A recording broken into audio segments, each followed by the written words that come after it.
So the order I have seen, I'm the third speaker. Why you put me at the first? Okay, if you did so, it's okay. See, I have been, given a call to speak about my experiences. But to say, to before I speak my experiences, I want to, create, the kind of concept under which I am also a victim and how the victims are being created, and it is needed. So the thing is about the narratives, how the narratives are being built. For building a narrative, as far as you read, more you read, you will get lot of points and factors through which narrative can be built. The two important, factors to build a narrative is because narrative is dealing the politics and JNU is a laboratory to run a politics. It is just a sample from where you can experiment something and it can be manifested all around the country. So it is perceived like this. It is not in absolute term correct. So the narrative building demands that you first essentialize somebody. That you, like for example, I'm not talking about the only women identity because women itself, it's one gender identity. There are many identities in combination. You should see the women. Be a religious identity, be a caste identity. You can't see women as in isolation. So, in the narrative building, what is essential is that Muslims are producing children. Muslims are unhygienic. Muslims do not study. They are not into education. They are unhygienic. And the new quote unquote is anti-national. And they are the criminals. And there are so many things around. So about women, it is this. So in this essentialization, the second aspect is that you create a sense of threat about that essential categories. That this is a threat to the social fabric of the country, or it is a threat to the ethos of the country, something like that. So these are the two important aspects of narrative creation. And why narratives are needed? Because narratives is actually helps to create a false perception, a wrong perception about the people and about the community, and you first dehumanize the community. So in that, women, if you see the recent protest like CA protest where the women, where it is the Muslim women wearing a hijab, having a, their choice, using their choice to wear hijab, or having a choice, they are empowered and they are protesting, which is not expected. And along with you have a recent Karnataka things, hijab. Now women are being attacked. So all these together, if you culminate, if you put them together, it means Muslim women are in attack. So now, in this whole process, be it Sulli buy or Sulli deals or Pulli buy or hijab, it is the attack. Whole narrative is weaved around the whole idea that your day-to-day activities, your freedom to make a choice should be attacked. Either it is eating a food, choice of food, either it is making a choice of your spouse, or either it is about the choice of your attire, anything. The main thing is choice. And why they are working on around the choices? Because they are working around the choices because you should not ask about the other questions about your employment and development. This is the thing. So you should engaged in your choices. You should keep on fighting for that. And then what is the purpose of creating that kind of narrative? The purpose of that kind of narrative is to create a fear psychosis. A fear psychosis that they are doing this, and to polarize people. Now, if I situate myself being a JNU, being working in JNU almost 8 years, so, or serving JNU, or I would say rather than serving, striving in JNU or struggling in JNU from 2017 onwards. So I'm not seeing myself as a victim, I'm seeing myself as a struggler, and I keep on struggling. I'm not worried about it. But the thing is that what JNU has done to me is that it has essentialized me also, because being a student in Delhi University, I was not aware of the fact that I am a Muslim girl. Being a faculty in Hyderabad University, I was not knowing that I am a Muslim girl. But after 2017, definitely I get to know, yes, I am Muslim. So that is the that is the thing which happened after 2017, and it is not because JNU did it, but the kind of struggles and the kind of victimization or the kind of injustice being done to me.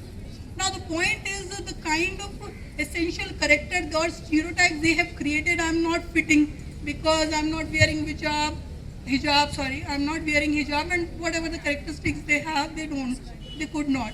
So being in academics, how can they, they victimize, or how they can oppress somebody, or and if it is a woman, and again create a narrative.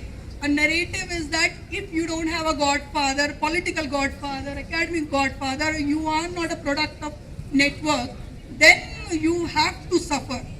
You have to suffer. And that narrative, for whom? Those students or those who are struggling and trying to strive or move upward, or they see mobility through education. That is a narrative for those people, that they should not, that this is the condition we are going to do. If you struggle, it depends on dispensation. I'm not going into the what dispensation, because things started occurring to me from 2017. But before that also struggling, but not this kind. So this kind of narrative is for the public, for those people who are the Muslim girls, or the perception you might be knowing. You are scholars, you are well-read people, students and all. So this is a you are well known of this fact that fear psychosis is very much established. Most of, I can give an example of Delhi Muslim girls and boys. They are not coming up to this education. They don't even come to the, they couldn't complete their 12th standard. There are so many dropouts at the 10th standard. Why is it so? Because they do not correlate education with employment. So because they know there is no representation, and if there is a representation, this is going to happen to him or her.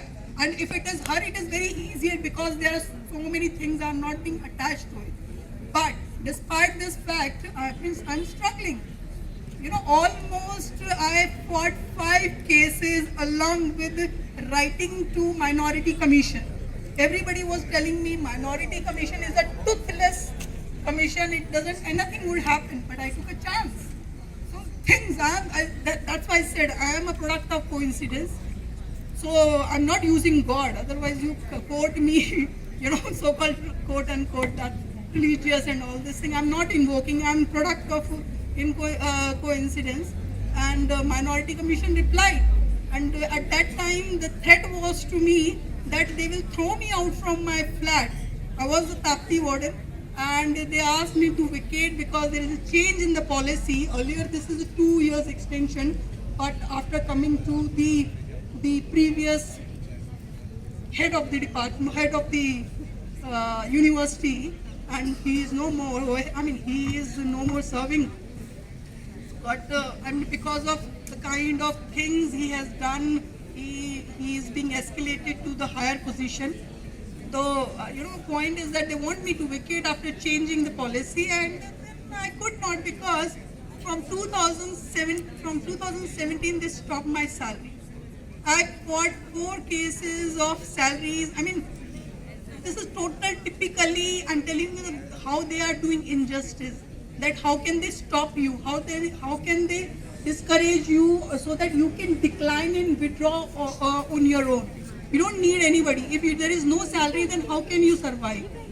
So for 2 years, no salary. Finally, I took a decision that I should go to the court, and then again, even I'm fighting in the, my case is in the court, and 3 to 4 times my salary has been stopped.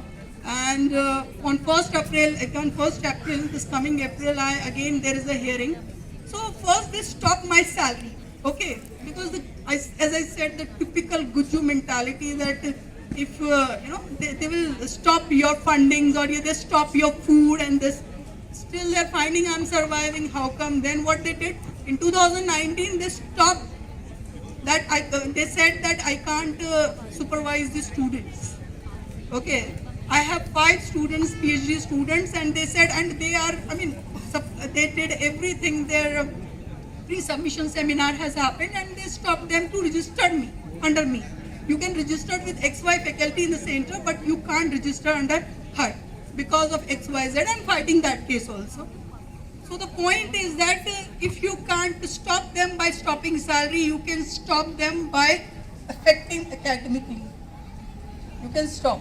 And even then I'm fighting, and I keep on fighting, but the point is why they had been doing it, because they don't want that the kind of thought pattern, the kind of thinking and the kind of direction I can give, or the kind of struggle I faced and survived. Even I'm surviving. I'm standing in front of you because I know after March again they will stop my salary. I'm very much sure, and I have to go again and file another case. So the point is, Women's Day for me is not about celebrating on a day, because I celebrate Women's Day every day.